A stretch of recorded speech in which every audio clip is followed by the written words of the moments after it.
ماذا بعد تصريحات القندوسي؟ بص، هما 3 حاجات. اول حاجه، انا دلوقتي في قنبله فجرت عندي في النادي، وفي زوبعه اتفجرت عندي في النادي، عملت لي زوبعه على الفاضي. الاداره انشغلت في التحقيق مع قندوسي ومع امير، والكابتن محمد رمضان انشغل، والخطيب انشغل.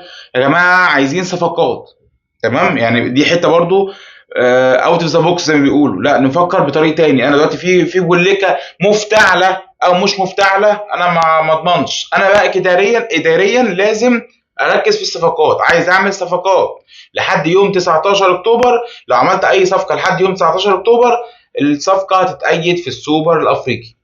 لو عملت اي صفقه لحد يوم 25 اكتوبر، الصفقات دي هتتأيد في الدوري المصري.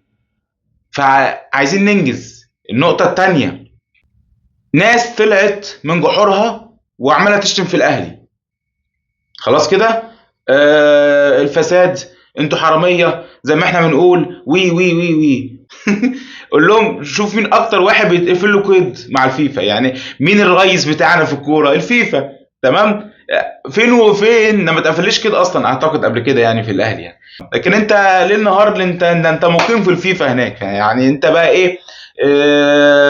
اتشمبونج، السمسره بتاعت سامسونج، مش عارف ايه.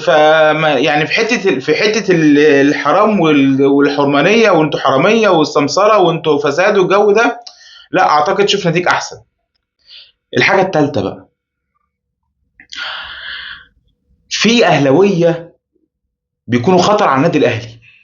بمعنى، دلوقتي انا ملاحظ ان في اهلاويه يا جماعه بيطلعوا عشان يعملوا اللقطه والشو، عشان فلوس بتجيلهم في الصفحه، او فلوس بتجيلهم على التيك توك، او فلوس بتجيلهم على اليوتيوب. عشان اقول كلام، يعني اجي على النادي الاهلي شويه في الاداره، واجي على الكلام، اجي على الاهلي شويه في الكلام، فيجي لي ريتش، فيجي لي فلوس. لا، ده خطر، دي كارثه، دي مصيبه. النادي الاهلي يا جماعه فوق جميع. حته اللي انت تطلع وتعمل اللقطه عشان خاطر مصلحتك اولا، ومش مهم عندك مصلحه النادي الاهلي، ستوب ستوب. العينه دي لازم يتقرصوا ودانها. واحنا دورنا اللي احنا كاهلاويه بنحب النادي الاهلي بس، ولا بقى بنركز، ولا بنطبل الخطيب، ولا بنطبل لامير توفيق، ولا بطبل مش عارف مين. الشغل الكلام اللي مش لازم اللي بيتقال على الكومنتات ده. لا، انا ما بطبلش لحد. انا اهم حاجه عندي ده يتمس بكلمه غلط، ستوب. اهو ستوب، خط احمر، خلاص.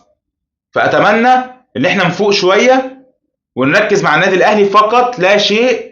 واهم حاجه عندنا النادي الاهلي. انت طالع حضرتك معاك كاميرا، وربنا اداك اللباقه انك تطلع تتكلم قدام الكاميرا، واداك لسان حلو، اذا تطلع تدافع عن النادي الاهلي. لكن تطلع عشان خاطر تعمل شو، عشان خاطر تاخد فلوس، ومش هم عندك مصلحه الاهلي، لا. اتمنى ان احنا نستفاد من البوليكا اللي بتحصل دي، وما نندركش لاي حاجه احنا مش في مصلحه الاهلي. اراك ضاحكا.